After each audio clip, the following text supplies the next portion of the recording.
तो प्यारे बच्चों, आज क्लास होने वाली है हमारी तो कक्षा जो 10th की जो सीरीज चल रही है मैथ की हमारी, तो इसमें 9वीं प्रश्नावली का 8वां सवाल है। कौन सवाल है? 8वां।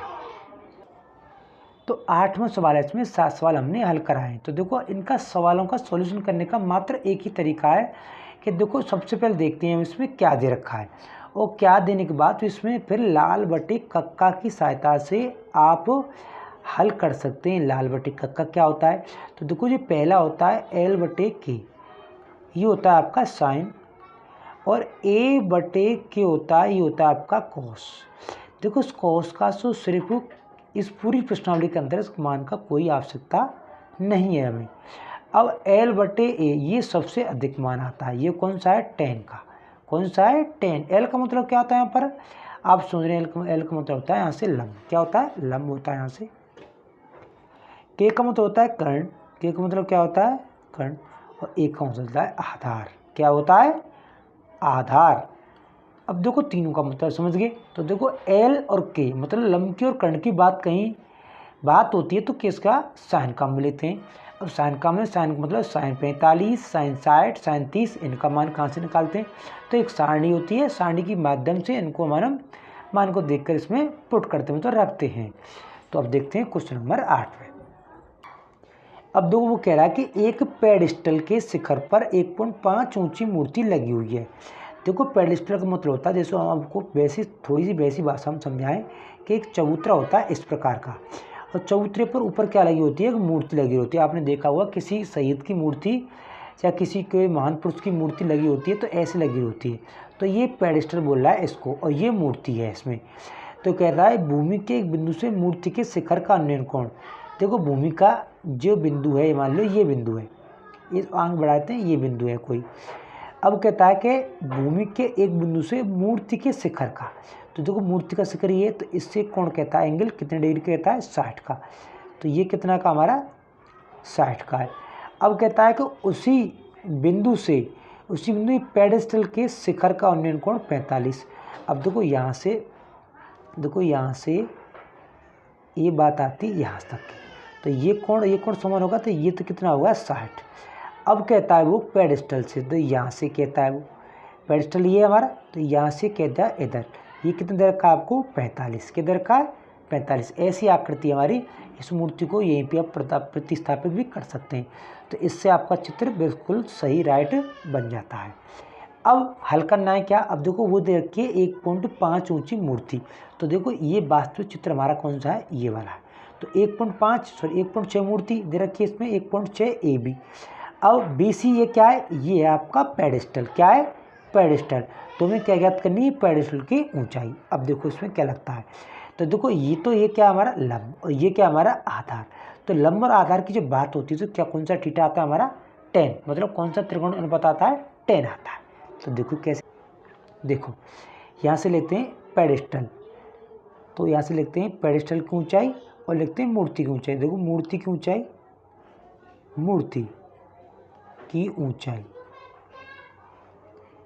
दे रखी है आपके पास 1.6 मीटर। अब पेडिस्टल की यहाँ से लिखते हैं, और पेडिस्टल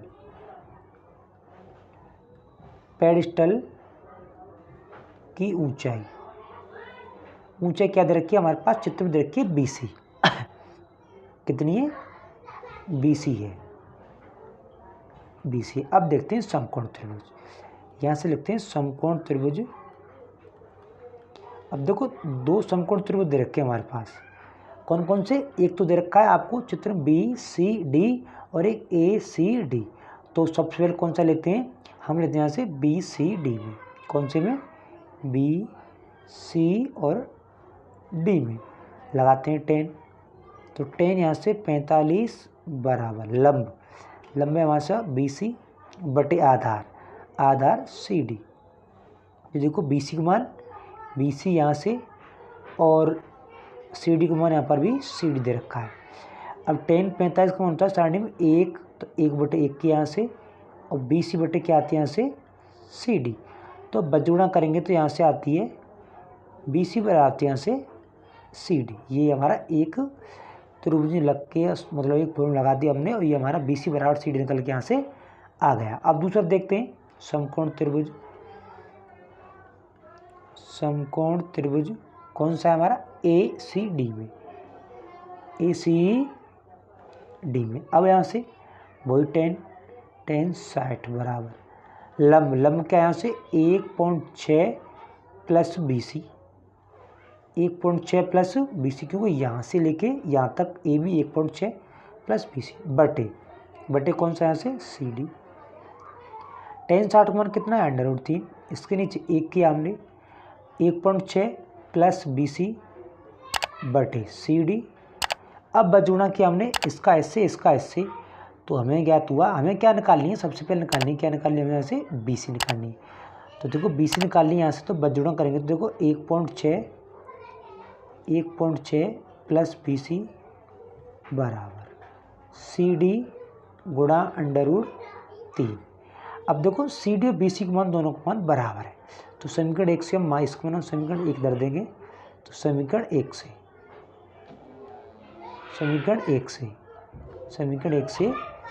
क्या करना, CD का मान रखने पर, तो देखो 1.6 प्लस BC बराबर CD क्या लिखेंगे, BC और √3।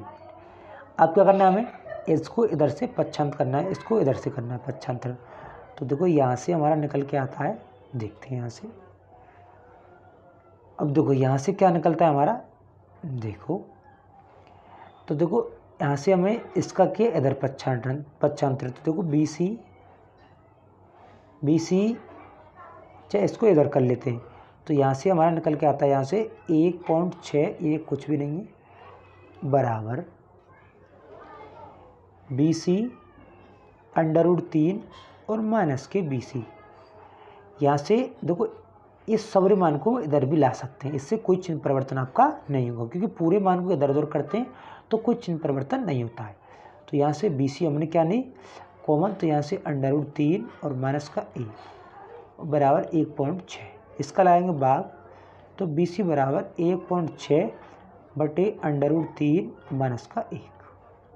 अब करेंगे हम क्या, परिमीकरण, √3 प्लस का 1 और गुणा करते हैं √3 और प्लस का 1। अब देखो इधर से गुणा करेंगे तो यहाँ से तो BC का मान क्या आता है 1.6 और गुणा √3 और प्लस का 1, ये तुम्हारा रहेगा। नीचे √3 का वर्ग, देखो ये तो A² माइनस के B² वैसे चलेगा, तो √3 का वर्ग आया यहाँ से और माइनस के 1 का वर्ग आया यहाँ से। तो यहाँ से निकलता है हमारा, इसका मान निकलता है, देखो यहाँ से क्या निकलता है 1.6 अंडर में आता है √3 माइनस के 1, मतलब कोष्टक में यहाँ से √3 का वर्ग होगा 3 और 1 का वर्ग होगा 1, तो 3 में से 1 गए तो कितने बचे यहाँ से 2, और 2 से कटेंगे 0.8 बार, तो 0.8 और √3 और माइनस की 1, ये कोष्टक में आपका आंसर। तो यहाँ से लिखेंगे पेडेस्टल की ऊंचाई, तो कितनी हमारी 0.8 और कोष्टक में √3 माइनस की 1, ये आपका आंसर। तो प्यारे बच्चों, ऐसी वीडियो को देखने के लिए, मतलब ऐसे सवालों को देखने के लिए हमारे चैनल को सब्सक्राइब अवश्य करें, क्योंकि हमें जल्दी इस पर इंग्लिश की ग्रामर और साइंस के भी विद नोट्सों के साथ लेके आने वाले हैं। तो थैंक यू, फिर मिलेंगे एक नई वीडियो के साथ, तब तक के लिए धन्यवाद।